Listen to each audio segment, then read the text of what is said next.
How capable. Russian President Vladimir Putin has signed a decree to increase the number of troops in the Russian army. With the war in Ukraine, Russia has suffered a high number of casualties since its troops invaded. So the Kremlin has responded with the launch of an extended...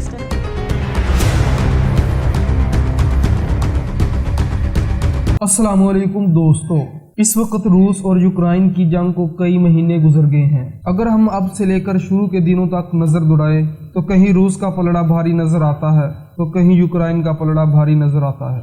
तो आज की इस video में हम रूस और Ukraine की military power का कंपैरिजन करेंगे। आप हमारे यूट्यूब चैनल देखो रियलिटी को सब्सक्राइब लाजमी करें। यूक्रेन के पास अटैक एयरक्राफ्ट की तादाद 146 जबकि रूस के पास 1328 अटैक एयरक्राफ्ट मौजूद है। यूक्रेन के पास अटैक हेलीकॉप्टर की तादाद सिर्फ 42 जबकि रूस के पास 478 हेलीकॉप्टर मौजूद है। यूक्रेन के पास रॉकेट लॉन्चर की तादाद 490 जबकि रूस के पास 3391 रॉकेट लॉन्चर मौजूद हैं।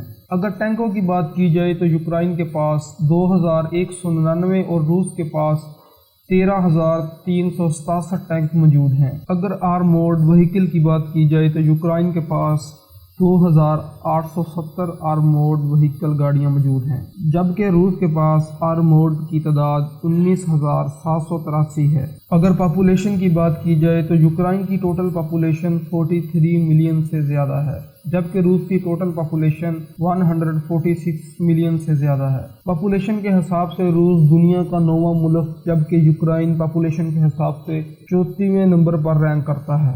दोस्तों, यूक्रेन के एक्टिव मिलिट्री पर्सनल 200,000 है जबकि रूस के पास एक्टिव मिलिट्री पर्सनल 850,000 है। अगर आप मज़ीद इंटरेस्टिंग वीडियो देखना चाहते हैं तो आप हमारे यूट्यूब चैनल देखो रियलिटी को सब्सक्राइब लाजमी करें और बेल आइकन पर भी क्लिक करें। Thanks for watching.